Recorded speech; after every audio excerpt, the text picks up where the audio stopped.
Ok, então, dando sequência, vamos terminar a parte de operações de conjuntos antes da gente mostrar um resultado envolvendo os coeficientes binomiais. Aí a gente já fala um pouco de sequência e introduz as permutações e já liga tudo de uma vez. Tá? Então, sei lá, complementação. Ops, está em amarelo. Vamos botar em azul. Então, complementação. Ou negação de conjuntos. Essa é uma operação que não faz sentido por si só, tá? Ela tem que ter um ponto de referência, tá? É sempre com relação a a complementação de um conjunto sempre com relação a um outro conjunto, tá? Que a gente chama de conjunto universo. Vocês devem lembrar disso, tá? Então, se a gente tem, digamos, sei lá, x, tá usando A e B, né? Se B está contido em A, tá? E ambos A e B são conjuntos, então vai a complementação de B. Alguns autores também escrevem como B complementar. A gente vai preferir a notação com a barra, tá? Isso aqui é simplesmente igual ao que? A A menos B, tá? É o que todo mundo já sabia. Então, o complementar de B, obviamente com relação a A, tá? Então, isso aqui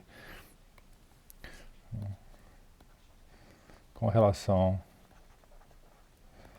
a A. A está servindo como conjunto universo nesse caso, né? Tá? Às vezes não é o caso, tá? Às vezes, nesse caso aqui é o A, aqui seria o B, e aí obviamente isso aqui tudo seria o A menos B, tá? Às vezes o A também está contido em algo maior, tá? Então a complementação do B seria com relação a esse algo maior. Então isso deve sempre ficar claro de acordo com o contexto, tá? Então, mas o fato é que complementação não faz sentido sozinho, tá? Uma propriedade óbvia, a complementação é idempotente. Tá? O que significa isso? Significa que você pegar um conjunto e complementar ele duas vezes, você vai obter o próprio conjunto. Tá? Uma espécie de... isso que significa a operação ser idempotente. Aí a gente lembra que toda dualidade é idempotente, né? Tá? Então, isso tem relação. E aí, claro que com relação ao conjunto universo, que é o conjunto base, tá? X, digamos assim, tá? Então X, a complementação do conjunto universo é o conjunto vazio. E a complementação do conjunto vazio é o conjunto universo. Nada de novo nesse caso, tá? E aí sim vem algo que a gente estava esperando para introduzir, tá? Que são as leis de De Morgan para conjuntos. Vocês já devem ter percebido a relação tênue que isso aqui tem com lógica, né? A proposicional que a gente desenvolveu. Tá? A álgebra é muito parecida, tá? A estrutura é totalmente diferente. Tá? Lá são valores lógicos, escalares, aqui são conjuntos ou famílias de conjuntos. Mas vocês veem que isso tem a mesma estrutura, né? Tá? A álgebra é semelhante. Tá? Isso não é... Isso funciona assim, não é à toa que essas coisas se parecem. Tá? Então, De Morgan, nesse caso, ela envolve o quê? Ela envolve a união e a complementação, né? Então, isso aqui. E a complementação de A e B por De Morgan é igual a complementação união com B. Tá? Tudo isso aqui, De Morgan, obviamente, são leis, precisa de prova, tá? Mas a prova é elementar. Então fica como exercício, tá? finalmente a soma de Minkowski. Tá? Então, se a gente tem, vamos supor conjuntos numéricos, vai, A e B, subconjunto dos reais, tá? A soma dos conjuntos A mais B é igual a A mais B, tal que A pertence a A e B pertence a B. A soma de Minkowski faz sentido para quaisquer conjuntos que sejam subconjuntos de um conjunto universo em que a operação de soma esteja bem definida, tá? Essa soma pode ser a soma de números, pode ser concatenação de strings, pode ser várias outras coisas. No uso que a gente vai fazer dela aqui vai ser puramente numérico. Então, tá? Mas assim, pode ser os números, pode ser escalares ou podem ser vetores, vai. Isso aqui também é útil quando a gente está falando de vetores. Ok? E seguindo a próxima página, tá, vamos falar um pouquinho rapidamente de sequências. Tá? Tá. Sequências, elas têm relação com conjuntos, mas a diferença é que sequência tem ordem, né? Tá? Sequência é ordenada. Tá? Então, sequência é uma coleção ordenada. E, portanto, indexada de elementos. Tá? Então, se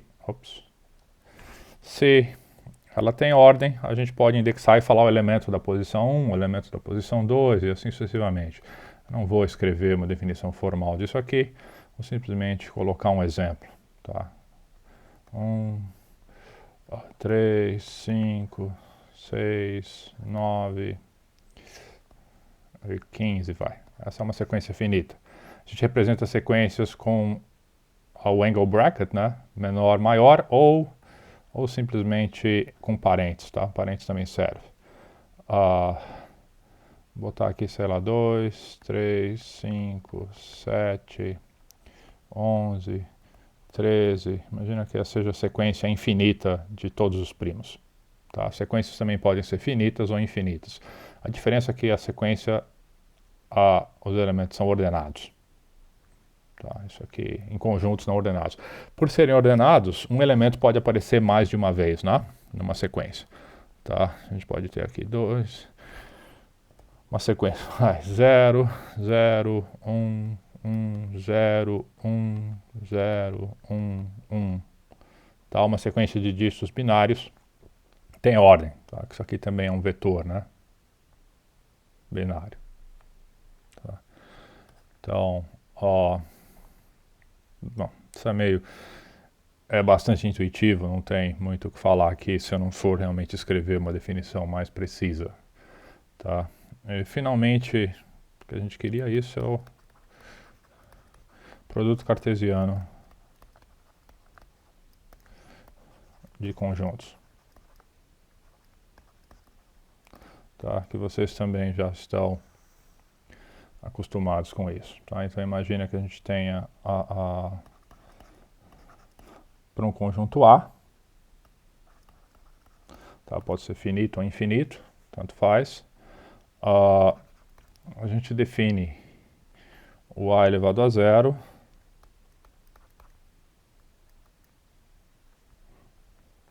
como sendo o conjunto vazio. Tá? E o A elevado a n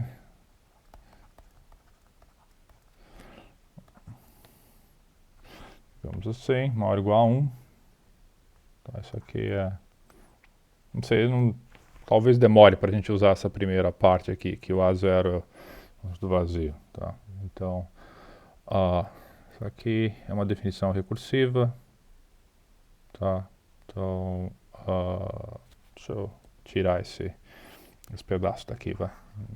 Quando a gente for usar A gente coloca de novo, se for o caso. Isso a gente usa mais para palavras do que para produto cartesiano, mas de números, mas é praticamente a mesma coisa. Vou fazer uma definição. Então vai A N é definido como A se o N for igual a 1. E é definido como a N menos 1 times A se o N for maior do que 1. Tá? Então aí aparece esse símbolo que é o produto cartesiano. Tá? O que vem a ser o produto cartesiano de dois conjuntos A e B? Tá? Isso aqui simplesmente é o conjunto de pares ordenados, ou seja, o conjunto de sequências, tá? De comprimento 2. Nesse caso, tal que A pertence a A e B pertence a B. Tá? Tanto faz se eles são finitos ou infinitos. Obviamente, se A e B forem infinitos, o produto cartesiano deles é finito. Se ao menos um for infinito, aí o produto cartesiano vai ser infinito.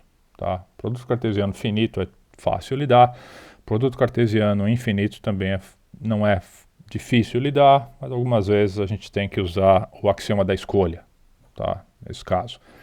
Acho que dificilmente a gente vai precisar fazer isso nesse curso. Tá? Isso a gente usa bastante num curso de análise. Não, matemática discreta é mais raro. Tá? Então, não é difícil aqui perceber o quê? Que para A e B finitos, a gente tem lá que a cardinalidade de A com B é simplesmente a cardinalidade de A vezes a cardinalidade de B. Tá? Mais um uso da operação fundamental de contagem, né? O produto. Tá? Eu vou ter aqui, para cada elemento A, eu vou ter uma combinação com todos os elementos em B. Aí depois, então, obviamente isso é o produto entre eles. Tá? E aqui fica como um exercício que AN, a cardinalidade de AN, é a mesma coisa que a cardinalidade de A elevado a N. Tá? Isso aqui é só, esse exercício é só para vocês praticarem indução. Tá? Ou também praticarem a técnica de prova combinatória, que a gente viu no vídeo anterior. Tá? Isso aqui para n maior ou igual a 1 inteiro.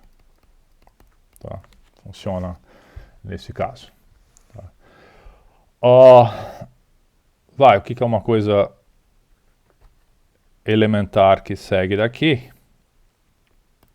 Tá? Elementar, mas é interessante falar que isso aí é uma observação de tão simples que é. Tá? Claramente, o conjunto A ao quadrado, né? O produto cartesiano de A com A, tá? Então isso aqui a gente sabe que é A vezes A, tá? Ele é diferente do A tomado 2 a 2, né? Tá?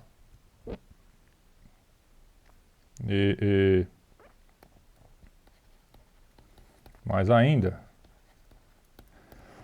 isso aqui a gente sabe que são todos os B's contidos em A's, tais que o B tem tamanho 2, né? Tá? Isso aqui simplesmente são o quê? São os elementos A tais que A pertencem a A. Tá? Então, mais ainda, a gente sabe o quê? Que a cardinalidade de A quadrado é maior ou igual à cardinalidade de A tomado 2 a 2. Tá? E quando ocorre a igualdade?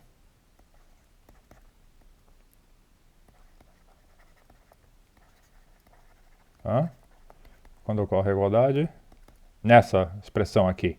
Tá? Isso é uma coisa que a gente tem sempre muito interesse. Sempre que tem uma desigualdade envolvida, é natural nos perguntarmos, quando é que a desigualdade é estrita?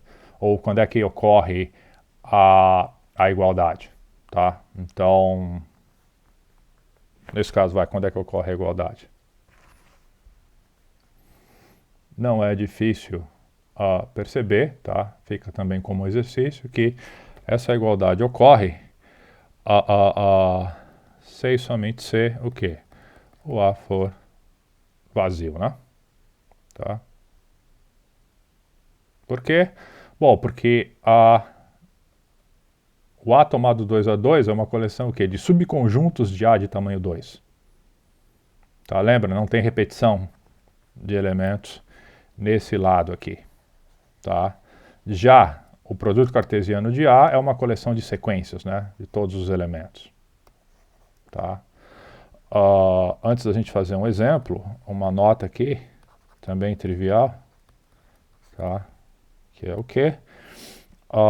A, produto cartesiano B, em geral é diferente de B, produto cartesiano A, né? Tá? A gente tem que a igualdade, se somente sei o quê? O A for igual ao B, obviamente. Senão essas coisas vão dar totalmente diferentes, tá? Então o produto cartesiano não comuta, tá? Então ele é associativo, mas não comutativo. Tá? Se você voltar na definição original aqui de sequências, nesse ponto aqui em particular, tá? Você vai ver que poderiam ter vários parênteses envolvidos. Tá? A gente poderia ter imaginado um produto, por exemplo, A ao cubo, como se fosse alguma coisa assim, A, vírgula linha, vírgula A duas linhas, como está definido. Mas isso aqui a gente simplesmente escreve como A linha, A duas linhas, tá? A gente elimina, faz um flattening, a gente elimina os parênteses que são supérfluos nesse caso, tá? Então pode ser útil ou não considerar os parênteses e aí fica de acordo com o uso, tá? E desde que fique claro pelo contexto ou você fale o que está acontecendo, tá tudo bem. Da mesma forma que a gente fazia isso em lógica e fazia em álgebra de conjuntos, a gente tenta usar, eliminar os parênteses supérfluos. Tá? Deixa eu ver se tem mais alguma coisa para falar aqui. Vamos fazer só para lembrar o exemplo clássico, né? Sei lá, se o A aqui for igual de novo ao conjunto 3, que é 1, 2 e 3. Vamos ver quem que é o A tomado 2A2. É a família de todos os pares, né? 1, 2, 1, 3, 2, 3. Tá. E quem é o A ao quadrado? Bom, o A ao quadrado é a família de todos os pares ordenados. Tá? Então tem um 1, tem um 2, tem um 3. Ups. O que mais? Bom, aí tem o 2, 1, o 2, 2, e tem o 2, 3. E aí tem o 3, 1, 3, 2, 3, 3. Tá? Então, no primeiro caso, são a família de subconjuntos. Então, os elementos são distintos e não tem ordem. Tá? Seria o equivalente a esse caso aqui. No segundo caso, a família é de pares ordenados ou sequências. Então, tem ordem e os elementos podem ser iguais, tá? Porque eles ocorrem em posições distintas. Tá?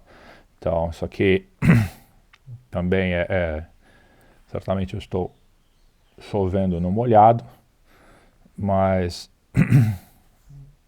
vamos falar mesmo assim por completude. Vai. Então, conjunto 1, 2 é a mesma coisa que o conjunto 2, 1, né? Tá? Que é a mesma coisa que escrever 1,2, ou seja, não interessa se a gente repete elementos dentro do conjunto. Tá? Isso aqui não faz diferença. Já o par ordenado 1,2, ele é diferente do par ordenado 2, 1. Tá? E aí, certamente isso aqui é bem diferente de 1, 2. Nesse caso é uma tripla. Tá? Não tem nem a mesma dimensão. Tá? A dimensão a quantidade de elementos que tem numa sequência, tá? Do espaço. Ok, então deixa eu ver se, acho que bases de conjuntos, por enquanto é só isso. E bom, é muito mais interessante do que ficar definindo essas questões de conjuntos e a gente começar a tirar resultados mais elaborados para problemas interessantes, tá? Então, indo nessa direção, na página eu vou só enunciar os princípios fundamentais de contagem, né? Tá? São os, a gente já usou.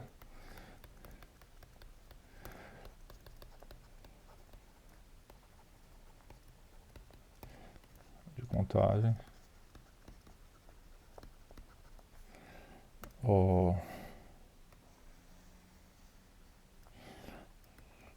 Então, a primeira é a regra da soma. A gente usou ela implicitamente, tá? Que é o quê? Sei lá, acho que a forma mais simples é trazer para um contexto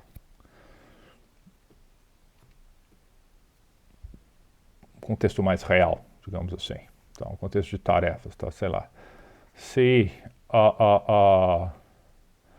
uma tarefa pode ser executada ou ser feita de M formas e outra tarefa pode ser feita, aqui é pode, não podre, né? Pode ser feita de N formas e ambas, ou seja, as tarefas, podem ser executadas em paralelo, tá? Essa aqui é a palavra, né? Tá, o conceito fundamental. Então,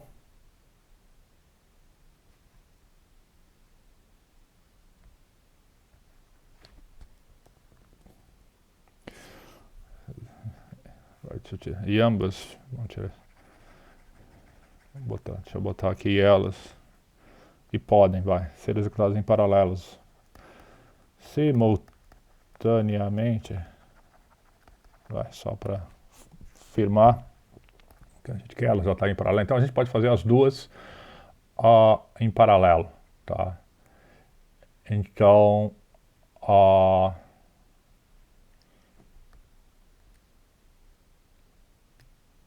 de quantas formas a gente pode realizar isso tudo?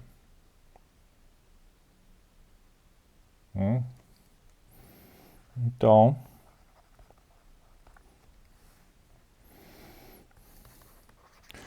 todo o trabalho pode ser feito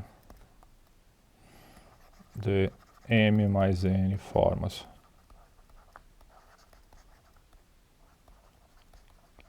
Diferentes, tá? Basicamente isso. Eu tenho M possibilidades de escolher a primeira, como eu vou fazer a primeira, ou N possibilidades de escolher a segunda.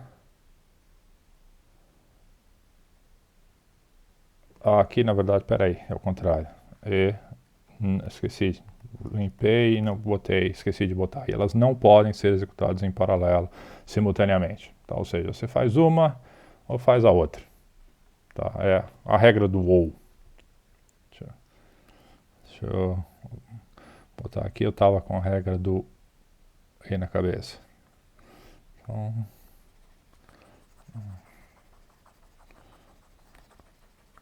deixa eu escrever isso de uma forma um pouco mais legível. Tarefa ser feita de N formas. Tarefa ser feita de N formas, então.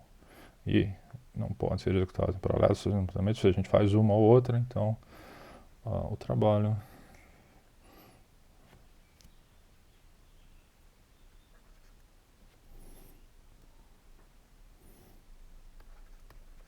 Deixa eu...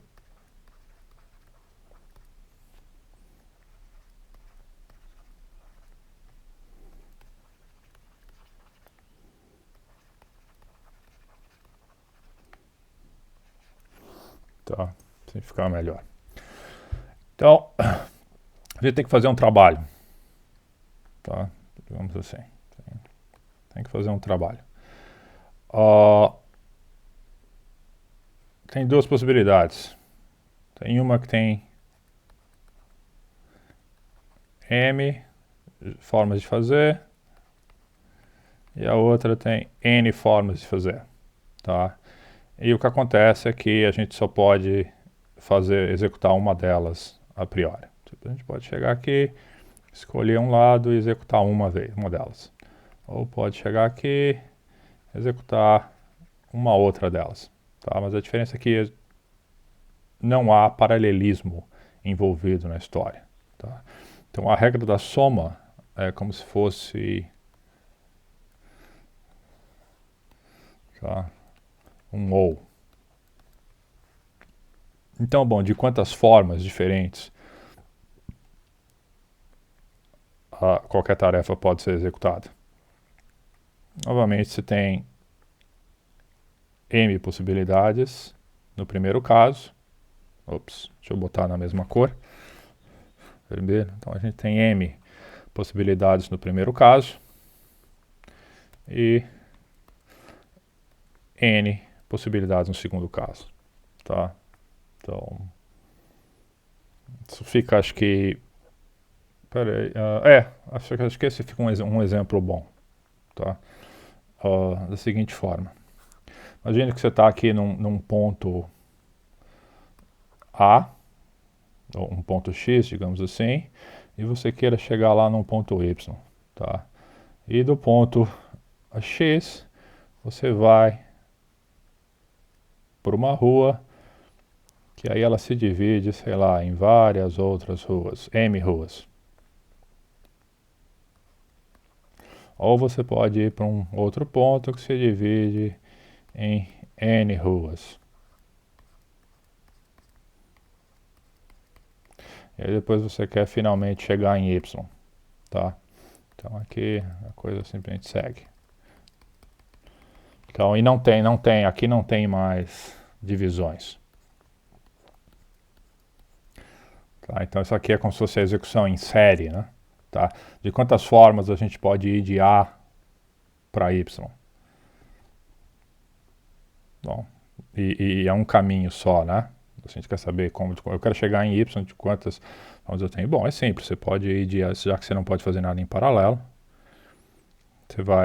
ou você usa as possibilidades que você tem em M, ou as possibilidades que você tem em N, tá? Então, é um ou o outro. Então, você quer um dentre todas as possibilidades. Então, M mais N, tá?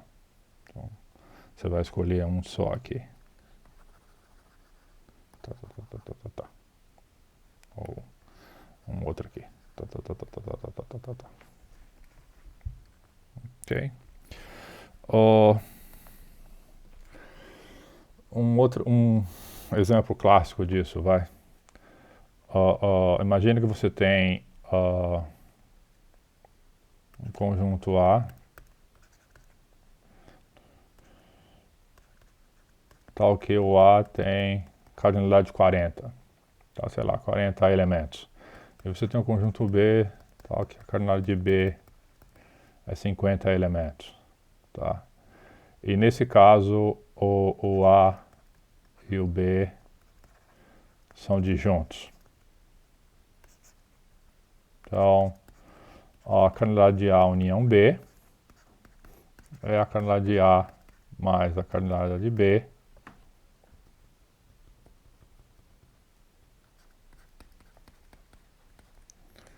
que nesse caso aqui é 40 mais 50, que é igual a 90, né? Tá? É como se A fossem 40 laranjas e B fossem 50 maçãs. Quantas frutas você tem? São frutas distintas, então, obviamente, os conjuntos são disjuntos. Então, você quer saber frutas é a soma dos conjuntos que você tem. Tá? Então, é isso. Bom, a outra seria a regra do produto. Essa a gente usou bem mais. Seria o E, né? Tá. Como é que a gente pode pensar nisso? Imagina que a gente tem lá um processo. Pode ser dividido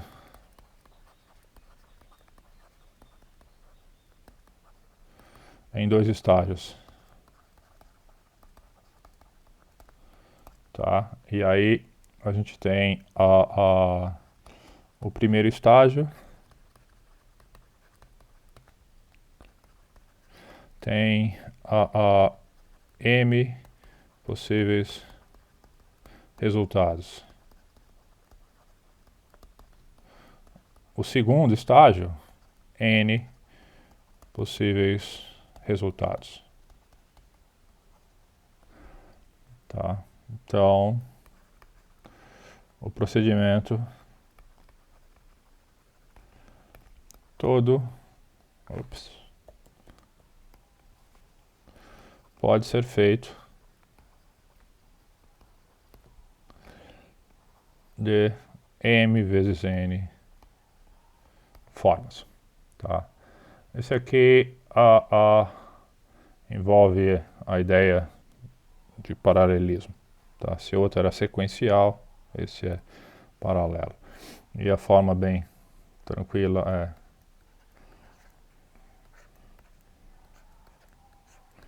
imaginar que eu tenho o primeiro estágio eu tenho 3 possibilidades, e aí depois do segundo estágio eu tenho 2 possibilidades. Tá? Usando uma árvore fica fácil isso. Então esse aqui é o primeiro estágio, esse aqui é o segundo estágio. Tá? Novamente, note que o número de possibilidades do segundo estágio é independente da escolha do primeiro, né? Tá? Isso é fundamental. Tá? Observe que aqui o número de escolhas do segundo estágio é sempre 2, e independe da escolha que a gente fez no primeiro estágio. Tá? Então tem essa regularidade, por isso que a gente tem o M vezes N. Tá? E aí acho que a coisa mais normal que tem é o exemplo que sempre é feito por aí. Vamos começar com um outro, tá? Mais interessante. Tá? Imagina lá que a gente tem o nosso conjunto binário de zeros e 1 dígitos.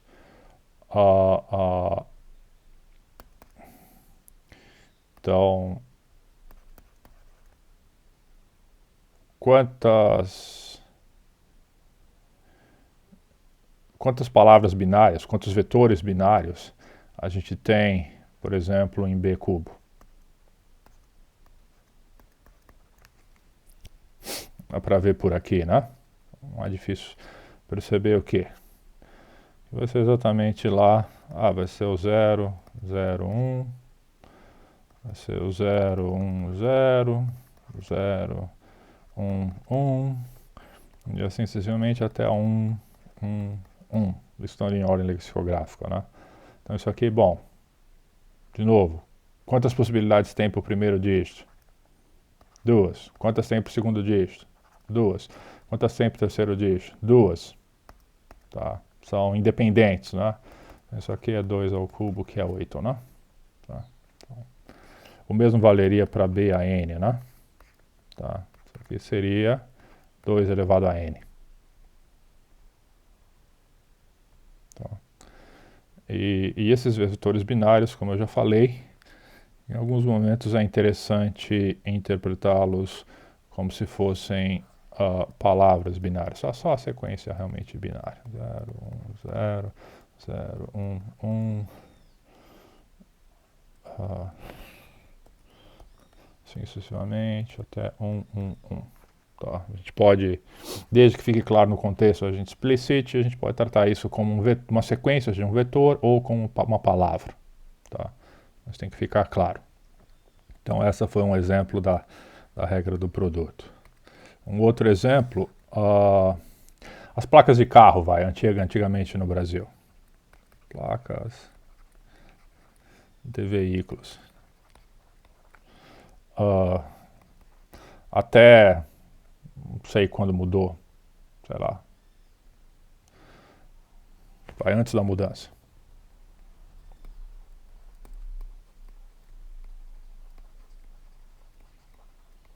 Como é que elas eram? Elas eram formadas de 3 letras, né? E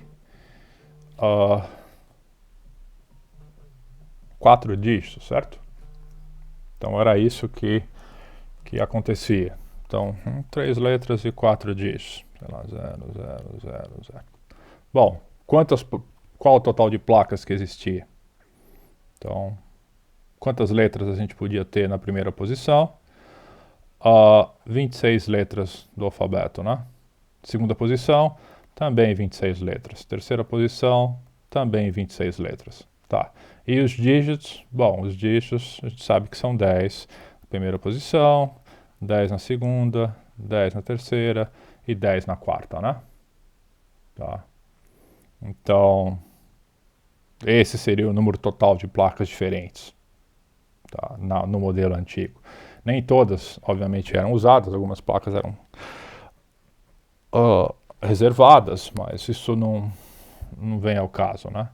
O que vem ao caso para a gente é que seria 26 ao cubo vezes 10 à quarta, tá? Que era um número bem grande, tá? Mas com a expansão do Mercosul, obviamente eles tiveram que aumentar as possibilidades. Eu não sei exatamente qual é o formato, a máscara delas agora, mas eu acho que pode ser qualquer letra e qualquer dígito em qualquer lugar, tá? Isso é assim que funcionam, por exemplo, as placas nos Estados Unidos, em alguns estados, a maioria dos estados. Por exemplo, em New York, New Jersey, Pensilvânia, você tem as 26 letras, mais os 10 dígitos, e o espaço ainda é um caractere usado, então você tem 37 elementos para cada posição. E eles podem ser usados. Se você são 7 dígitos também no total. Tá? O traço também é usado muitas vezes. Tá? Então, o traço representa espaço, na verdade, mas pode não aparecer. Então você tem um número bem grande. Tá? Bom, por que a gente está falando disso? Porque, primeiro, é importante. Tá? A regra do produto é uma regra extremamente simples, extremamente útil, assim como a regra da soma. Tá? Elas resolvem uma coleção de situações e, como eu falei, outras situações mais avançadas que a gente vai desenvolver ferramentas mais especializadas. No fundo, a gente está agregando uma coleção de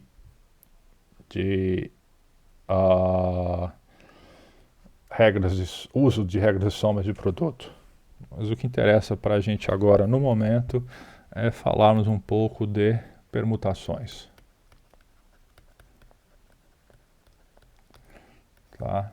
Então, bom, o que vem a ser uma permutação? Sei lá, dado um conjunto A com N elementos, uma permutação, tá? Aqui dos elementos de A, tá? Uma permutação de A é qualquer vou botar 100 vezes sequência, qualquer listagem sequencial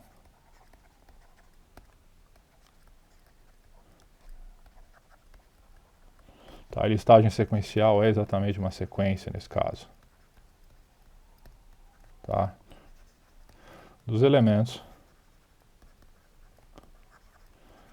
de A, tá? Então, o exemplo, para facilitar as coisas de novo. Se o A for novamente o nosso conjunto com 3 elementos, 1, 2 e 3, tá? Quais são as possíveis permutações de A? A gente pode listar um 1 primeiro, depois o 2, depois o 3. Tá? Isso é uma sequência. Ou a gente pode fazer o quê? A gente pode listar primeiro o 1, depois o 3, depois o 2.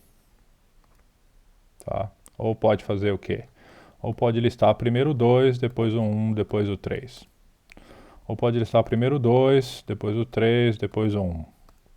Ou pode listar o quê? Primeiro o 3, depois o 1, depois o 2. Ou pode listar o quê? Primeiro o 3, depois o 2, depois o 1 e acabou, né? Não tem mais, tá? Então isso aqui, o que a gente botou aqui, é o conjunto de todas as permutações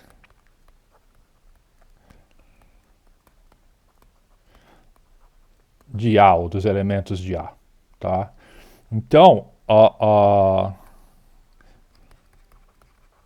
isto é, vírgula, uma permutação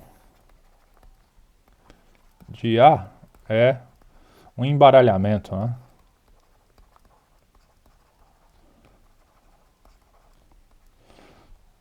Dos elementos de A.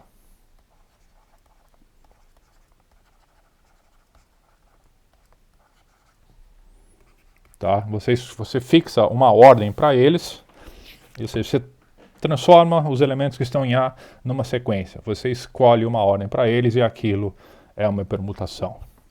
Tá? De uma forma mais interessante ainda, uma permutação é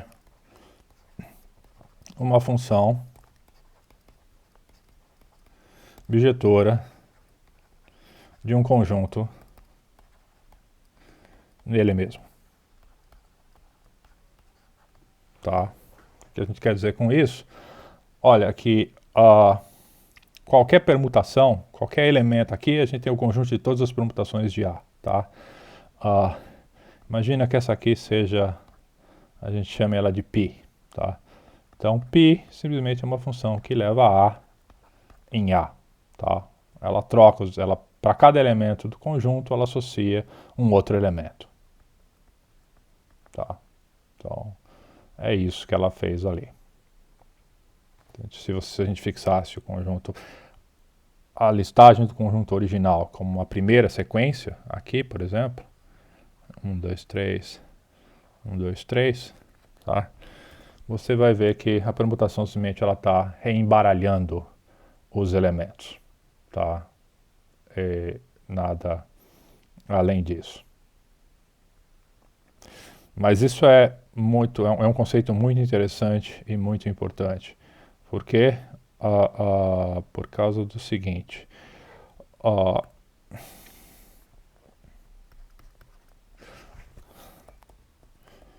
conjunto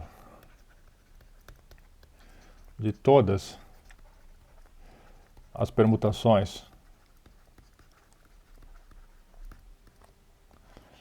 de elementos de um conjunto A, digamos assim, formam um grupo, tá, sob a operação de composição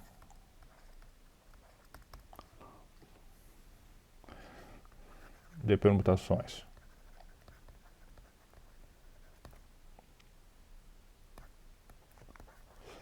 Com a permutação identidade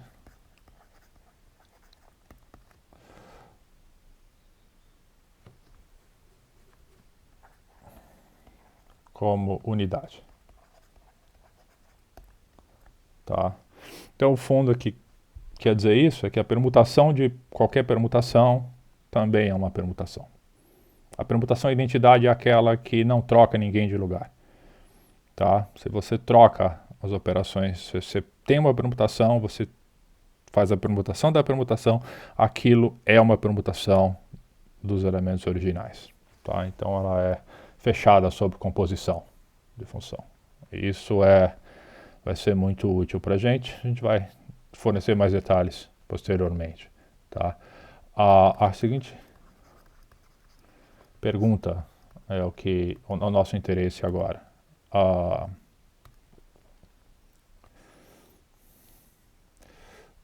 Se A tem N elementos, tá? N aqui maior ou igual a zero, vai? Quantas permutações distintas, né? Claro.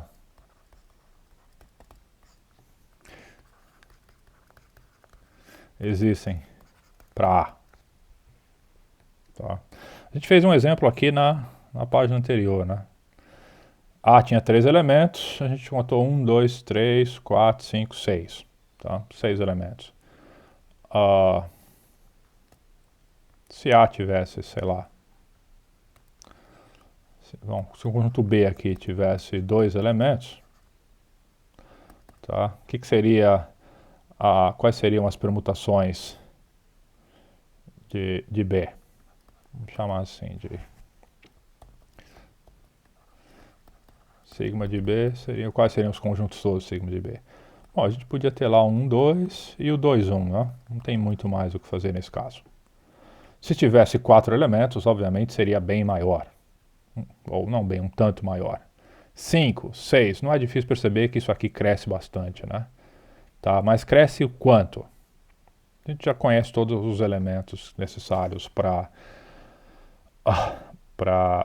mostrar isso. Tá? Isso aqui seria o quê? É o uso simples do princípio fundamental do princípio fundamental de contagem, né? Basicamente é simplesmente a gente usar o quê? Usar a regra do produto. Tá? A permutação tem ordem, então ela é uma sequência, como a gente já ficou claro.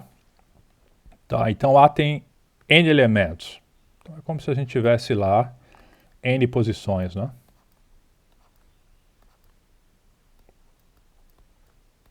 Tá? Como se essa aqui vai ser a posição 1, a posição 2, posição 3 e assim sucessivamente, tá?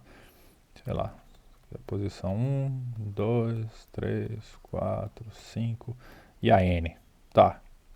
Aí a questão é, bom, quantos elementos distintos podem aparecer na posição 1? Qualquer elemento pode aparecer no começo da sequência, certo? Porque nenhum elemento foi usado ainda, tá? Então isso aqui N elementos podem aparecer aqui. E agora na posição 2? Bom, a posição 2, o elemento que apareceu na posição 1 não pode aparecer mais. Tá? Então, ou seja, a permutação não permite repetição. Lembra que a potência do conjunto permitia repetição, né? Tá? A permutação não permite mais. Tá? Então, então só n menos 1 elementos podem aparecer aqui na segunda posição. Tá? Que seria no segundo estágio. E aqui no terceiro? Bom, no terceiro, os elementos que apareceram na primeira e na segunda posição não podem aparecer mais. Então nós temos n menos 2. E assim sucessivamente, n menos 3, n menos 4, até que a gente só tem um último elemento que sobrou que vai aparecer na posição n. Tá? Observe que módulo, essa característica que elementos não podem ser repetidos, as escolhas que a gente tem são completamente independentes, né? É como se no começo todos os números começassem todos os elementos começassem dentro de um saco. E a gente não consegue ver dentro do saco, a gente só põe a mão lá e tira um deles. Ele vai para a posição 1. Bom, a próxima vez a gente vai tirar um outro elemento do saco, só sobraram n menos 1 elementos do saco. Por quê? Porque não tem reposição. Então a gente tira n menos 1. E assim sucessivamente. Então, usando a regra do produto, tá? isso é fácil ver que isso aqui é n, que multiplica n menos 1, que multiplica n menos 2, lá, até 2, que multiplica 1, tá? E essa grandeza tem um nome, né? Tá? A gente representa ela por n exclamação, e ela é chamada do n fatorial. Tá? A gente inventou essa notação para dar uma forma fechada para esse produto aqui. Tá? Então isso aqui é o n fatorial, que aparece muito. Tá? Então, assim, para um conjunto A com n elementos, existem n fatorial permutações, tá? Dos elementos em A. Então, uma definição para n maior ou igual a 0, vírgula, o fatorial de n é, n fatorial é igual a 1 se o n for igual a 0, tá? Isso por definição. Se não tem nada para ser sorteado, não tem como você tirar elementos lá dentro, só tem uma forma de você dizer que, olha, não tem nada. Tá? Se não, é n menos 1 fatorial que multiplica n, tá? Em caso contrário. Então, isso dá exatamente, no nosso caso do exemplo, que a gente tinha 3 fatorial, quanto é isso? 3 fatorial dá exatamente o quê?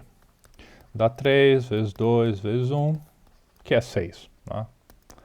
4 fatorial, quanto dá isso? Daria 4 vezes 3 vezes 2 vezes 1. Tá? Não precisa botar o mais 1 ali. Que isso aqui vai dar 6, vai dar 24. Né? Tá? Observe o fatorial, ele cresce bastante. Tá? É uma função que cresce bem rápido. Claramente, o n fatorial é o que? Ele é menor, ou vamos dizer menor ou igual a n elevado a n, né? Porque quando n for igual a 1, isso aqui dá igualdade, né? 1 a 1 é 1, 1 fatorial é 1, tudo bem. 0 a 0 também a gente definiu como 1, 0 fatorial é 1, então se o n for igual a 0 a 1, a gente tem a igualdade. Tá? Se não, isso aqui cresce muito. Tá? Obviamente o n a n cresce mais. Tá? O limite de n fatorial sobre n elevado a n, quando n tende ao infinito, tá? Isso aqui tende a 0. Mas o n fatorial cresce muito rápido. Tá? O n fatorial cresce mais rápido do que funções exponenciais, por exemplo. Tá?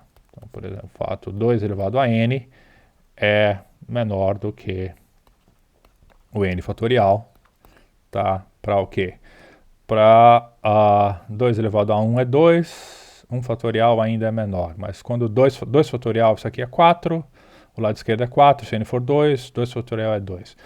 2 a 3 é 8, aí 3 é 6, mas 2 a 4 já dá 16, 2 a 4 é 16, mas aí o n fatorial já é 24. E a partir daí o n fatorial domina. Tá? Então, para n maior ou igual a 4, o limite de 2 a n sobre n fatorial tende a 0, tá? Para n indo para infinito. Então, para valores pequenos, a exponencial ainda ganha, mas depois a função fatorial ela domina. Detalhe, isso aqui, essas coisas precisam de provas, né? Algumas delas a gente vai provar em breve, tá? Eu só queria situar para vocês que a função fatorial, assim, ela cresce mais rápido assintoticamente do que uma função exponencial, mas ela cresce mais lentamente do que uma função superexponencial, tá? Então mas é uma função que cresce muito rápido. E em combinatória ela aparece direto, tá? Então, por quê? Bom, porque ela conta exatamente o número de permutações de um conjunto com n elementos. Tá? E o número de permutações é o número de diferentes sequências que a gente consegue formar a partir de um conjunto, tá? Com N elementos. E isso tem muito uso em aparece em muitas circunstâncias, tá? Vamos fazer mais alguns exemplos que são clássicos, digamos assim. Então, uma situação onde a gente usa permutações, elas aparecem naturalmente, tá? Isso de anagramas. O que é um anagrama? Um anagrama você tem lá uma palavra, tá? Por exemplo, sei lá, bola. E aí você embaralha todas as letras daquela palavra, tá? E aí de quantas formas diferentes a gente pode misturar as letras, talvez para formar outras palavras, né? Bom, aqui nesse caso é simples, tá? Você imagina aqui que a gente tem um conjunto com 4 letras e elas são todas distintas, né? Tá? Então não é difícil perceber o quê? Que aqui a gente teria a própria bola, aí depois teria boal, aí depois teria sei lá o que, aol, balo e assim sucessivamente, tá? Então, de novo, todas as letras são distintas, então quantos anagramas a gente consegue formar aqui? 4 fatorial, né? Tá? Todas as letrinhas são distintas, cada uma delas pode aparecer numa posição e por aí vai. E quando tem letras repetidas, tá? Por exemplo, a palavra carro. Bom, carro agora a gente tem 2 R's e permutando o mesmo R, tá? Se a gente considerar os R's como se fossem distintos, os R's para permutação eles vão ser distintos, tá? Então aqui agora não é mais um conjunto, é como se fosse um multiconjunto, tá? Ou um conjunto no que a gente anotaria que esse aqui é o R1 e esse aqui é o R2, tá? Então, para permutação, essas coisas, os R's são distintos, eles fazem diferença, tá? Eles têm identidade. Mas na hora que a gente lê, faria a leitura, sei lá, tanto faz se a gente tem assim um R1 car, por exemplo, ou se a gente tem um R2 car1. Quando a gente lê isso aqui da mesma forma, né? Tá? Então são 2 permutações distintas, mas a leitura é a mesma forma. Então, bom, como é que a gente aglutina isso aqui? Tá? Como é que a gente transforma isso aqui simplesmente num row car? Tipo, ignora as permutações que são repetidas, digamos assim, num anagrama. Tá? Um anagrama, por isso tem um nome só, um nome específico, anagrama, senão a gente chamaria só de permutação.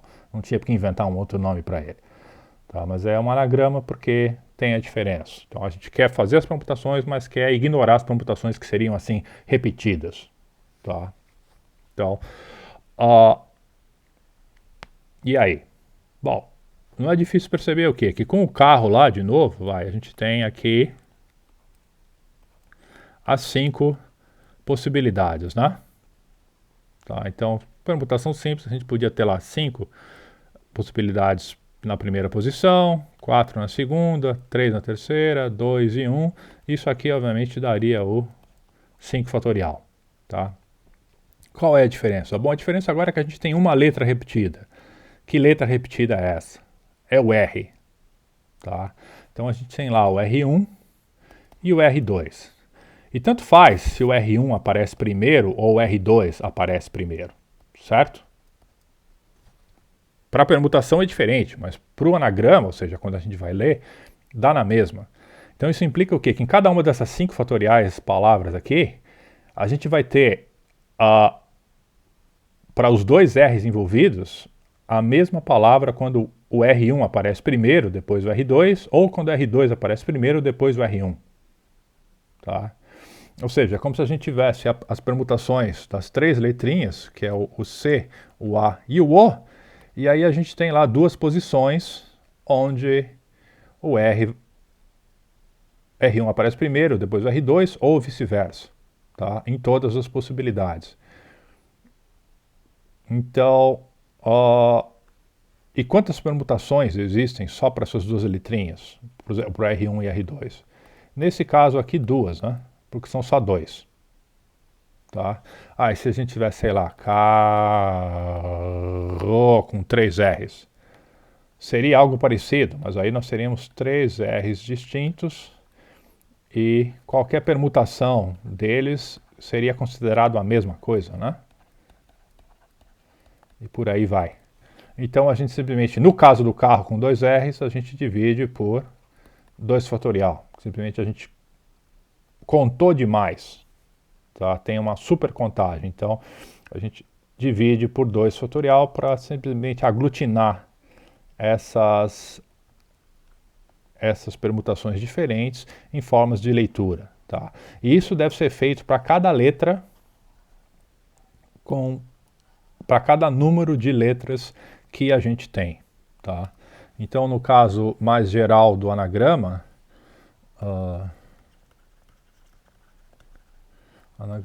caso geral, tá?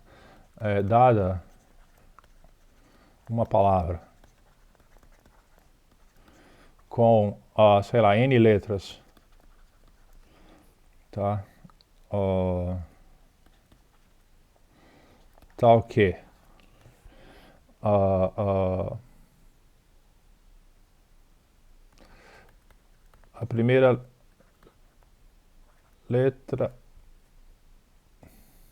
Peraí, deixa eu botar.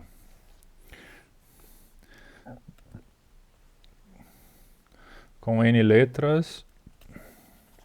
Então a palavra tem N letras. É o comprimento da palavra. Tá?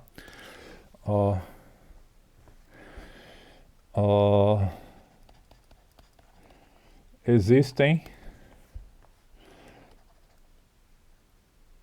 M letras distintas repetidas. Isto é, a gente tem, sei lá, K1 repetições de uma letra. Não, isso aqui, eu vou reescrever isso aqui de uma forma mais simples, peraí. Então vai ficar meio confuso. Tá? É um anagrama no caso geral. Então,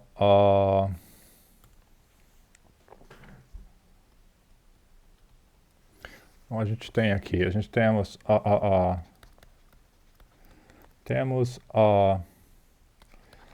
K1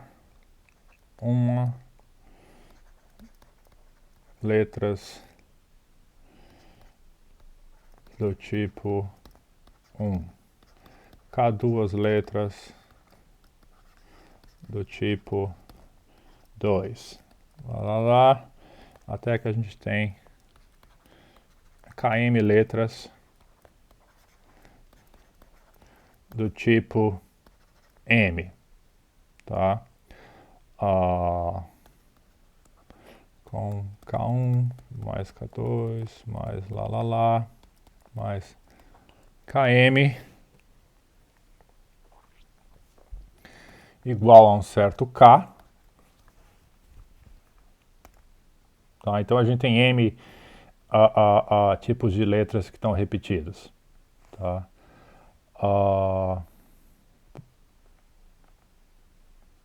Pode ter uma letra que não tem mais também, que seja aqui o N. Então,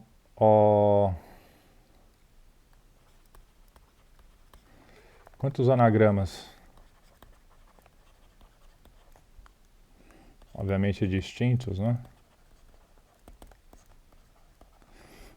Com N letras. Existem? Bom, a gente sabe que se a gente tem palavras com N letras, então é um N fatorial, tá? Mas aí ainda tem que dividir porque, olha, a primeira letra, a gente só tem as N letras aqui, e tem o K, as repetições que a gente tem são essas aqui, ou seja, a gente tem um multiconjunto onde tem K1 elementos da primeira letra, K2 do segundo, K3 do terceiro, KM, tem M tipos de letras com essas repetições. E a soma dá exatamente N aqui, é o que a gente pode usar. Tá? Se com essas repetições, o que a gente consegue? Nesse caso. Faz aí, tenta ver o que acontece. Bom, não é difícil perceber o que? A gente vai tratar as letras como se elas fossem distintas, né? Tá?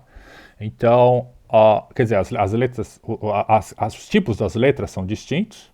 Tá? Então, as permutações tratariam cada uma dessas K1 letras como se elas fossem distinguíveis, mas para o anagrama elas não são. Então, a gente tem que dividir isso aqui por K1 fatorial, K2 fatorial, até Km fatorial. Tá?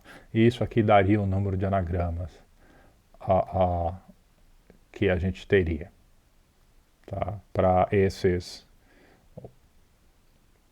situação, o caso geral do anagrama. Tá? Aí se você só tem uma letra de um tipo, obviamente 1 fatorial é 1, não vai contar mais nada aqui na sequência. Você pode colocar que não dá diferença nenhuma, né?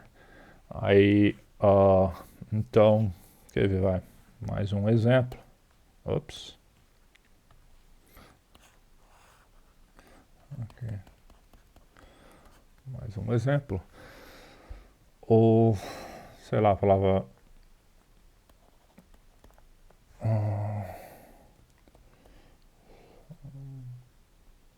sei lá, são... Já que imagina que está tudo colado aqui. Paulo. Tá? Nesse caso aqui, queremos um anagrama com contar todos os anagramas de São Paulo. Não gerar, simplesmente contar. Bom, o que a gente tem aqui?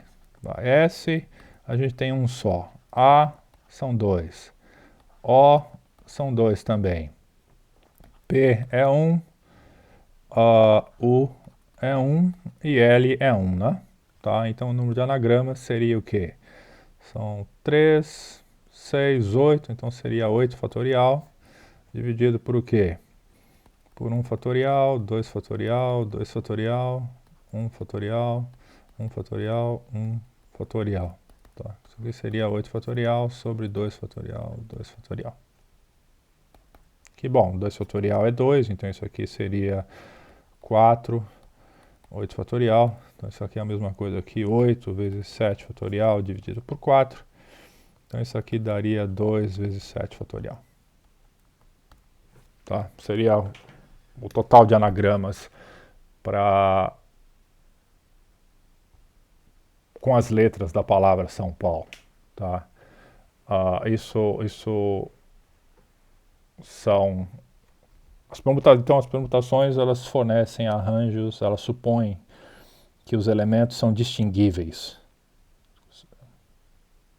O anagrama ela supõe que alguns elementos não são distinguíveis. Tá? Então as letras não são distinguíveis. Então é um meio termo, digamos assim. Tá? Quando a gente tem elementos que são totalmente distinguíveis, quer dizer, não distinguíveis, aí é o outro caso extremo. Só aproveitando que eu falei em caso extremo, um exemplo bobão aqui, mas porque é o caso extremo, se a nossa palavra fosse A, quantos anagramas tem nesse caso? Bom, é difícil perceber que é 4 fatorial dividido por 4, né? Isso aqui é 1. Tá? Então funciona, inclusive nesse caso extremo aqui. E o caso onde todas as letras são diferentes, a gente já usou lá a bola, que a gente sabe que são 4 fatorial. Tá? Então isso funciona direitinho do jeito que a gente espera. Tá? E que mais? Vamos ver. Acho que depois eu dou mais alguns exemplos. Vamos passar de novo para o que nos interessa agora, tá? Vamos voltar para falar de coeficientes binomiais e a gente já faz a ligação deles com as permutações e apresenta alguns resultados interessantes. Tá? Então temos lá um teorema. O binômio de Newton, né? Tá, isso é... Quem lembra o que é o binômio de Newton? Tá, certamente vocês viram casos particulares dele no ensino fundamental e na faculdade também. Isso aqui já deve ter aparecido várias vezes. Tá? O teorema binomial, né? O binômio de Newton. Então, vou botar assim, seja n maior ou igual a 1 inteiro, vai. Senão fica... Não funciona para negativo e para o caso zero é meio bobo. Tá? Então, para todo x e y, tá? Isso aqui supondo que x e y são reais, pode ser, tá? O que a gente tem? A gente tem aqui o x mais o y elevado a n. Quanto é isso? Lembra, a gente estava acostumado a fazer isso aqui quadrado, cúbico, né? Depois não fazia mais. Tá bom, isso aqui é simplesmente a soma para a j indo de 0 até n, de n tomado j a j, de x a j, y a n menos j. Tá? Essa é a forma geral. Tá? Só para lembrar disso aqui, eu botei real, mas isso aqui também funciona simbolicamente, tá? Então eu vou tirar os valores ali, tá? A gente pode simplesmente usar isso de maneira simbólica e funciona da mesma forma, tá? Y e x podem ser simplesmente variáveis ou símbolos de um alfabeto ou footholders, tá? Tanto faz. Vamos fazer um exemplo aqui pequeno só para lembrar, tá? Se isso bate com o que a gente conhecia, vai se o n for igual a 2, tá? Quanto é que é o x mais y ao quadrado? Aqui está dizendo que a soma, então, para j indo de 0 até 2, do que? De 2 a 0. Então, isso aqui vai dar x a 0, y a 2 menos 0. Mais 2 a 1, do que? De x a 1, y a 2 menos 1. Mais 2 a 2, x a 2, y a 2 menos 2. Que isso aqui vai dar, então, 2 a 0, o que quer que seja isso, y quadrado, mais 2 a 1, o que quer que seja y, xy, mais 2 a 2, o que quer que seja y, x quadrado, né? Tá? Detalhe, lembra que a gente já tinha definido, tá? Então, a definição, lembra, n tomado JJ, tá? E aqui para o n maior ou igual a 0, vai, funciona nesse caso, e o j também maior ou igual a 0, e menor ou igual a n, mas não precisa, tá? Ele pode ser até maior, a gente pode aumentar, isso aqui é igual a quê? Isso aqui é igual a um número de, lembra, subconjuntos de cardinalidade J a partir de um conjunto de cardinalidade N. Então é o número de subconjuntos com J elementos a partir de um conjunto com N elementos, né? Tá? Então a gente tinha definido que, lembra nesse pedaço lá quando a gente tinha o A tomado J a J, isso aqui são conjuntos. A gente definiu que a cardinalidade disso era a cardinalidade de A JJ, né? Que foi essa definição. E a gente simplesmente botou um N aqui no lugar do A, tá? Supondo que o A tem aqui os N elementos, tá? Então isso aqui seria o número de subconjuntos de tamanho 0 a partir de um conjunto com tamanho 2. A gente já fez essas contas aqui lá atrás, né? Tá? De quantas formas a gente pode tirar um subconjunto de tamanho 0 no conjunto de tamanho 2? Bom, obviamente o quê? De uma forma só, né? Tá? Então esse cara aqui, ele vale 1. De quantas formas a gente tira um subconjunto de tamanho 2 a partir de um conjunto de tamanho 2? Só tem uma forma também, né? E se a gente tem dois elementos e quer tirar um elemento só, bom, são dois singletons, né? Então isso aqui dá o nosso velho conhecido y² mais 2xy mais x². Tá em ordem contrária, mas não tem problema. É associativo. Tá? Isso aqui era lá atrás a gente conhecia isso como o binômio quadrado perfeito, né? Tá? Isso aqui, o binômio de Newton é simplesmente a generalização disso tudo. Tá? Como é que a gente prova isso? Tá? Essa é a parte realmente que interessa agora. Como é que a gente prova o binômio? Eu vou reescrever o binômio aqui. O que a gente tem que provar, vai. Só para ficar na memória. N, JJ, XJ, YAN menos J. Tá? Então isso aqui é o que a gente tem que provar. Como é que a gente faz essa prova? Então, como é que fica a prova disso? Essa é uma prova construtiva, tá? Bem simples. Bom, não é difícil perceber que se nós multiplicarmos os termos que são envolvidos no binômio, né? Ou seja, o x mais y a n nada mais é do que x mais y multiplicado por x mais y multiplicado por x mais y, x mais y. Isso aqui n vezes, né? Tá? Então, para cada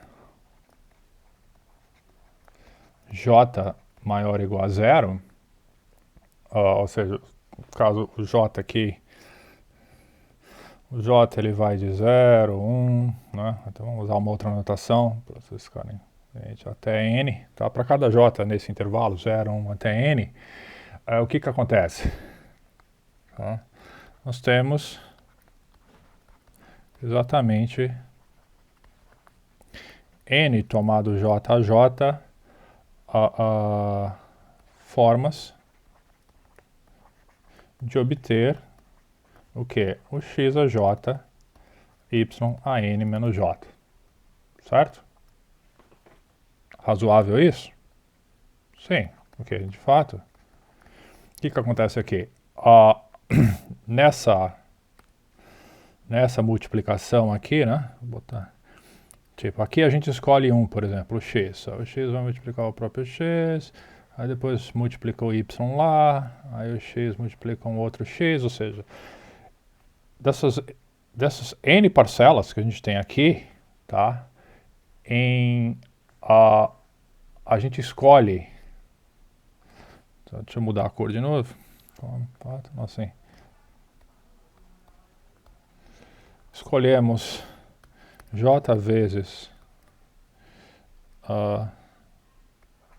o x e nas demais n menos j vezes o y, tá? Então,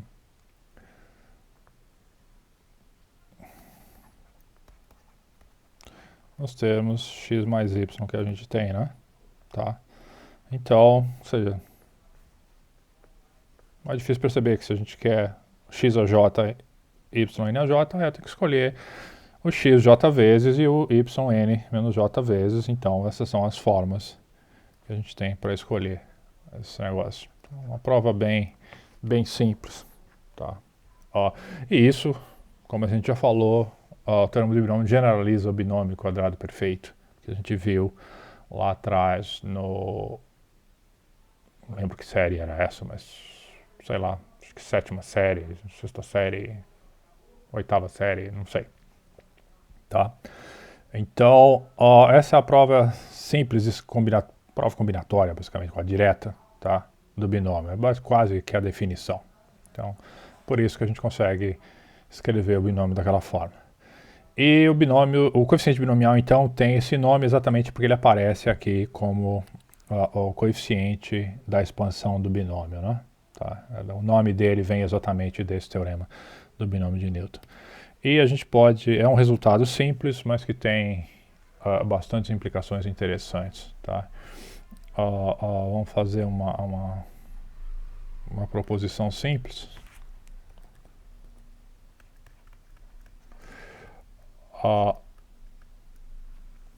A gente usou isso durante o atendimento, quando estávamos mostrando a prova por contradição que raiz de 2 não era racional, tá? E lembra até que a gente provou, para o caso particular, tá? O quadrado de um número, tá? A ao quadrado.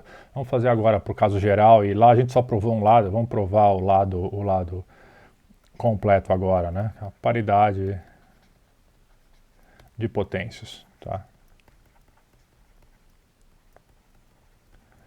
O que a gente quer dizer com isso? Que vai ser, sei lá, o N e o K são naturais. Tá, vamos fazer só para números naturais, para não ter que se preocupar com sinais, tá? Então, N elevado a K é ímpar, C e somente C, o N é ímpar, tá? Como é que a gente prova isso? Bom, de novo, essa é uma prova C e somente C, né? Tá, é o que a gente tem aqui. Então, tem duas direções para mostrar, né? Tem que mostrar que, olha, se NAK é ímpar, então N é ímpar. E se N é ímpar, então NAK é ímpar. E aí a gente pode tentar provar diretamente, pode tentar usar a contrapositiva, tá? Só vai ter que provar, garantir que prova a implicação e a recíproca dela tem que ser provadas, tá? Então, uma das direções, obviamente, é trivial, né? Tá? Que é o quê? É o caso da necessidade, né? Tá? A necessidade. Então, vamos fazer esse lado primeiro. Tá? Então, usando a contrapositiva, vamos pegar se N é par, então NAK tem que ser par. Se N é par, o que a gente sabe se N é par? De novo, a gente já falou disso, então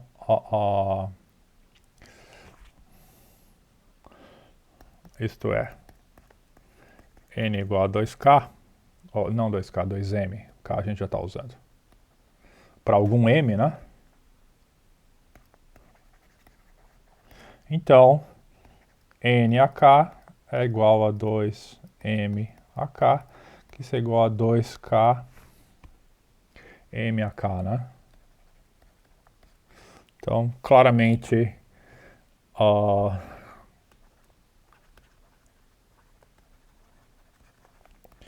NAK é par, tá?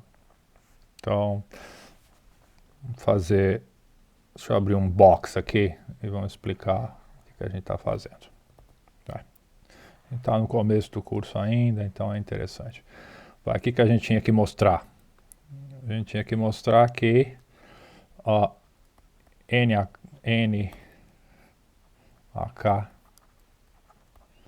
ímpar, C somente C, N ímpar. Né? Isso aqui a gente sabe que equivale ao quê? Então, tem duas coisas para mostrar. Tem que mostrar que o NAK é ímpar implica que o N é ímpar. E depois tem que mostrar que se o N é ímpar, implica que o NAK é ímpar. Tá? Essas são as duas coisas que a gente tem que mostrar para mostrar essa primeira, esse 6 só C. Tá? E o que a gente mostrou foi a primeira. Tá? De que forma? Bom, a gente pode usar a contrapositiva. Né? A gente mostrou a contrapositiva porque era simplesmente mais fácil. Tá? Nesse caso aqui, a contrapositiva é o que? A negação dos dois lados, inverte. Né? Então a gente mostrou que se o N é par, então isso implica que o NAK é par. Tá? E essa aqui, então, é a contrapositiva de um dos lados.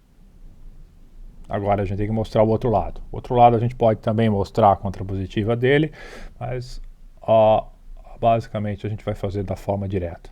Tá? Porque é mais fácil supor que o N é par e que o N é ímpar. É mais fácil trabalhar com N nesse formato do que trabalhar com NAK. Né? Tá? É por isso que a gente usou a contrapositiva na primeira implicação, na implicação de necessidade. Tá? Então agora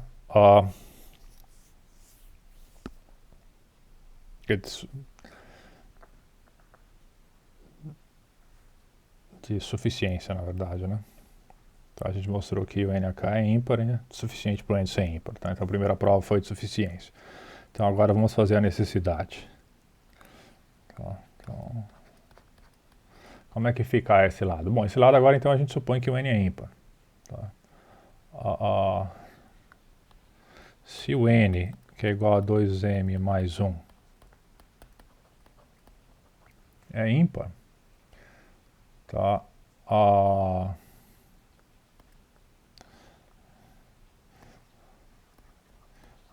Sei lá, fazendo x igual a 2m e y igual a 1, e usando o teorema do binômio, tá? O que a gente tem então? A gente vai ter que 2m mais 1 a n. Tá? Isso aqui vale quanto? A k, quer dizer, desculpa. A k. Tá? Isso aqui vale quanto? Isso aqui, porque é o NAK, né? A gente tem que o NAK, que é o que a gente quer mostrar agora que é ímpar. A gente está supondo que o N é ímpar. Então o NAK é 2m mais 1 AK. Aplicando o teorema do binômio aqui, vai dar o quê? Vai lá, a gente tem lá o somatório, né? Tá? Que vai ser o somatório por J, indo de 0 até K, de K, J, J, 2M a J, 1 AK menos J. Bom, o 1 AK menos J, tanto faz, vai ser sempre 1, né? Então não é difícil perceber o quê? Que isso aqui só vai depender do 2AM. Então isso aqui vai ficar exatamente o quê? Quando o J é 0, o coeficiente binominal é 1, isso aqui dá 1. Então isso fica 1 mais 2m a 1, que a gente sabe, mais 2m ao quadrado, tomando k sobre 2, mais lá, mais aqui o que? O 2m a k tomado k a k. Tá? Isso aqui foi só uma aplicação do binômio. E o que a gente sabe a respeito de cada um desses termos aqui? Bom, a gente sabe que 1 é ímpar, certo? A gente acabou de mostrar aqui em cima, tá? Nessa primeira direção, o quê? Que se o 2m certamente é par, né? Tá? A gente acabou de mostrar que, olha, que se um n é par, NAK é par. Então, se 2m é par, 2AK vai ser sempre par. Tá? E ainda multiplicando alguma outra coisa, que vai ser sempre um número par, multiplicando qualquer coisa. Meio que não interessa qual é o resultado do coeficiente binomial aqui. Tá? O que interessa aqui é o quê? É que todos esses termos aqui são pares. Então a gente tem uma soma de termos pares com mais um que é ímpar. Então esse resultado, obviamente, dá o que aqui? Tá? Então isso aqui é o n, ou seja, o NAK é igual a um número par mais um.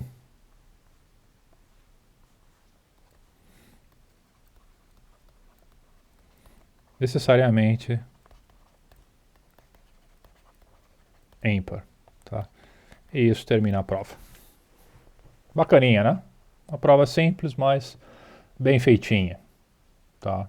Então, necessariamente as coisas têm que ser desse jeito.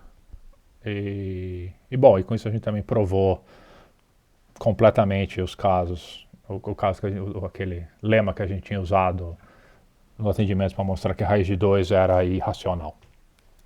Tá. Perguntas aqui?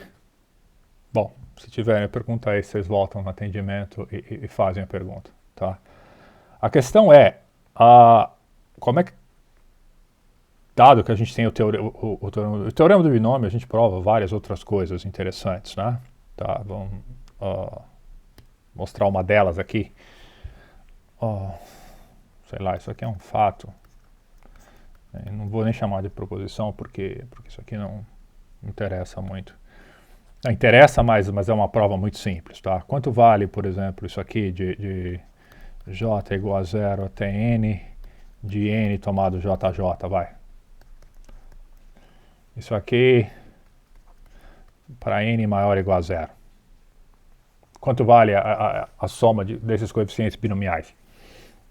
Primeiro, a gente ainda não sabe como calcular esse coeficiente binomial aqui, né? Tá? Então, esse coeficiente binomial aqui, tá? A gente vai ver como calcular ele rapidamente. A gente sabe fazer, a gente já calculou fazendo na mão, né? Pega lá um conjunto com elementos, faz a lista de todos os subconjuntos e aí conta. A gente não precisa enumerar todos os subconjuntos para contá-los, tá? Às vezes a gente pode fazer isso, mas em geral contar muitas vezes é um pouco mais fácil que enumerar, mas nem sempre. Tá? Às vezes a única forma de contar é enumerar. Nesse curso a gente não vai entrar nesses detalhes. Ok? Mas não é difícil perceber o que aqui. Vai. Pelo teorema do binômio,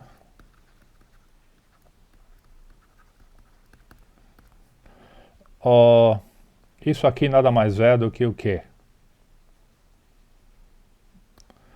1 mais 1 elevado a n, que é igual a 2 elevado a n, é exatamente igual à soma do j igual a 0 até n de n vezes j, né? Porque vai ter 1 a j aqui vezes 1 a n menos j aqui. Tá? Isso aqui, esse pedaço aqui, some. Tá? Então, a soma dos coeficientes binomiais dá exatamente 2 elevado a n. O que é exatamente o que a gente devia esperar, né? Tá? Por quê? Bom, porque aqui a gente está contando o número... Ops, deixa eu mudar de cor. Aqui a gente está contando o número de subconjuntos de tamanho j a partir de um conjunto de tamanho n. Tá? Ou seja, a gente está contando todas as possibilidades. Bom, todas as possibilidades, a gente sabe o quê? Que vai dar exatamente o power set, né? O conjunto das partes, que a gente sabe que dá 2 a n. Tá? Então, bom, isso aqui é uma outra prova que a cardinalidade do power set é 2 a n. Tá? Essa agora é feita com o binômio. A gente apresentou uma por indução, uma combinatória, uma usando o princípio da multiplicação, as três muito parecidas, na verdade, e agora tem mais uma aqui utilizando o teorema do binômio. Um fato semelhante de mesmo sabor, tá? Que chega aqui se a gente pegar o j com n e tiver aqui a menos 1, tá? n jj N menos J. Tá? Quanto dá isso agora, se a gente tiver coeficientes negativos na história?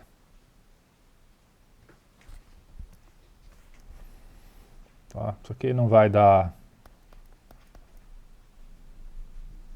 muita diferença. Tá? A gente pode até já escrever de um outro jeito também, de J, essa aqui de novo, para um N maior ou igual a zero.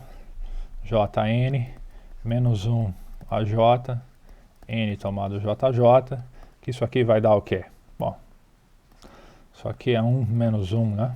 Eu vou dar N, que é igual a zero. Tá? Então, se somar os binômios de forma alternada, isso aqui vai acabar dando um valor zero. Tá? E tem várias identidades envolvendo somas de binômios que a gente pode calcular, tá? Muitas delas usando o teorema do binômio completamente ou parcialmente. E isso acontece muito em cálculos de probabilidades discretos. Tá? Esse tipo de somatório que a gente tem aqui, tá? Eles acontecem muito em probabilidade discreta. Ok, sei lá, uma proposição. Tá? E resolver isso logo de uma vez. Quanto vale N tomado JJ? Supõe que o N e o J fazem sentido, tá? Só que a gente pode calcular como se fosse N fatorial dividido por J fatorial, N menos J fatorial. Tá? Uma fórmula que muitos de vocês já devem conhecer. Tá? Aliás, muitos usam esse resultado aqui como se fosse a definição do coeficiente binomial. Tá? E a gente acabou de ver que não é, né? O coeficiente binomial, assim, ele ganha o nome por causa do teorema do binômio, mas a definição dele é puramente combinatória, né? São subconjuntos de conjunto. Tá? A questão é que a gente consegue contar esses subconjuntos daqueles conjuntos utilizando a função fatorial que a gente definiu. Tá? E vamos apresentar uma prova combinatória disso. Tá? Nessa prova combinatória eu já vou aproveitar e vou introduzir com vocês uma outra anotação que ela é útil, tá? Que é o que a gente chama aqui do N J sobre J fatorial. Tá? Quem que é esse cara aqui que apareceu aqui agora, né? O que é isso aqui? Isso aqui é o fatorial truncado, tá? Fatorial descendente truncado. Tá? O N JJ é exatamente o produto N, N menos 1, N menos 2, lá, até N menos J mais 1. Tá? Essa é a definição. Então não é difícil perceber que isso aqui é igual a N fatorial sobre N menos J fatorial. Tá? Olhando para a regra do produto, é como se a gente tivesse lá mais letras do que a gente vai usar no nosso anagrama, por exemplo. Tá? Então, todas as letras são diferentes, mas a gente não quer simplesmente achar a permutação de todas elas. A gente quer achar um prefixo da permutação, tá, de tamanho J. Ou seja, a gente só quer usar J letras na permutação. Tá? Não quer uma permutação completa. A gente quer uma permutação aos pedaços. Então esse é o fatorial descendente truncado. Tá? Então o coeficiente binomial ele pode ser expresso por essa relação fatorial que está aqui e também obviamente pelo fatorial descendente truncado. Tá? É útil falar desse objeto. Tá? Então vamos fazer uma prova disso. Bom, como é que a gente pode obter vamos fazer uma prova combinatória. Tá? Lembra, uma prova combinatória funciona como? Bom, a gente exibe um conjunto que tem a mesma cardinalidade do conjunto que a gente quer contar, Ou seja, a gente mostra uma objeção entre o conjunto que a gente quer contar e um outro conjunto que a gente constrói. E esse outro conjunto que a gente constrói, ele tem uma forma mais simples que a contagem é imediata, digamos assim, ou é mais fácil fazer a contagem lá. Tá? Então, observa o quê? Observa que para gerar os subconjuntos de um conjunto, o que a gente pode fazer?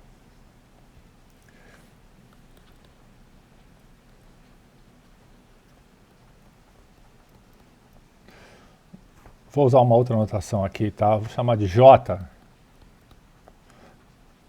subconjuntos de um N conjunto, tá? Isso aqui significa N conjunto é um conjunto com N elementos. J subconjuntos são subconjuntos de um tamanho J, né? N elementos. Então, para gerar os J subconjuntos de um conjunto de tamanho N, podemos. O que a gente pode fazer? Listar todas as N fatorial permutações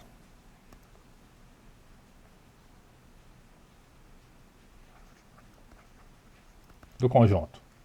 Tá? Então, quando a gente fosse lá 1, 2, 3, 4, 5. Aí 1, 2, 3, 5, 4. 1, 2, 4, 3, 5. 1, 2, 4, 5, 3. E aí vai até que a gente chegasse lá na última, 5, 4, 3, 2, 1. Tá? Deixa isso aqui aberto aqui na direita. O que a gente pode fazer? Nós podemos simplesmente apagar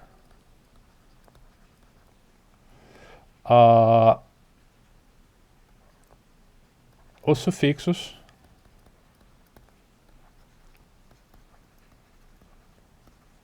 de tamanho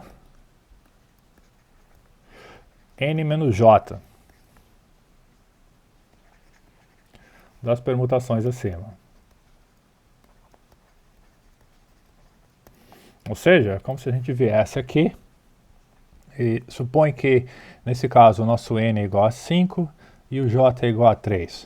O que a gente faz? A gente simplesmente vai chegar lá na lista e vai apagar essa aqui, apagar essa aqui, apagar essa aqui, apagar essa aqui, apagar essa aqui e apagar todas essas aqui do meio. Todos os sufixos de tamanho 2. Bom, a questão é a seguinte, quantos sufixos a gente está apagando aqui? Tem n-j posições. Obviamente o que? Qualquer permutação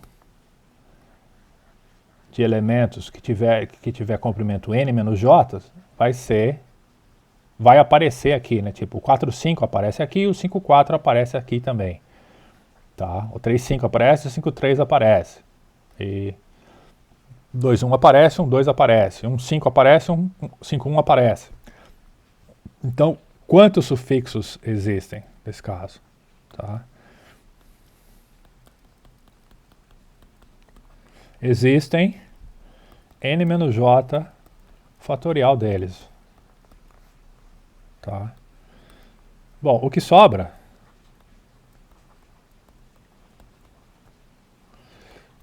são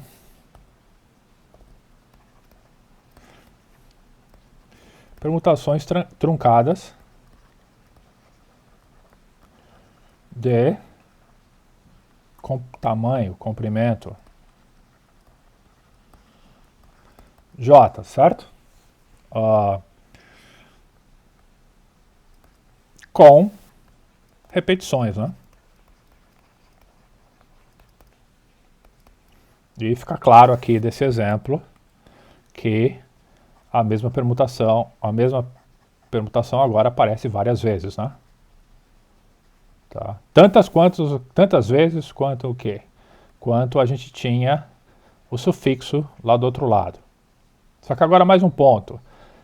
O que a gente quer são conjuntos. Tá? Essas repetições.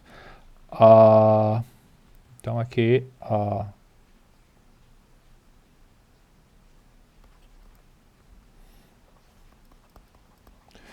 divisão por n-j fatorial elimina as repetições. Tá.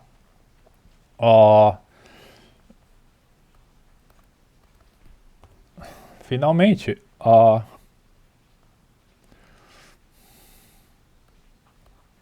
como queremos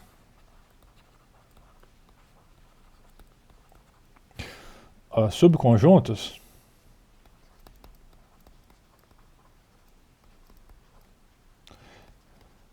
e não J sequências, tipo, tanto faz aqui se o 1 aparece primeiro, depois o 2, depois o 3, ou o 3, o 1 e o 2. São os mesmos elementos, né?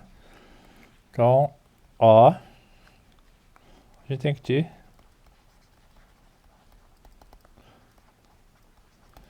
por J fatorial. Tá? Então, quando a gente eliminou as repetições aqui, sobrou o quê? Sobrou exatamente N, JJ, N fatorial descendente de J, permutações truncadas.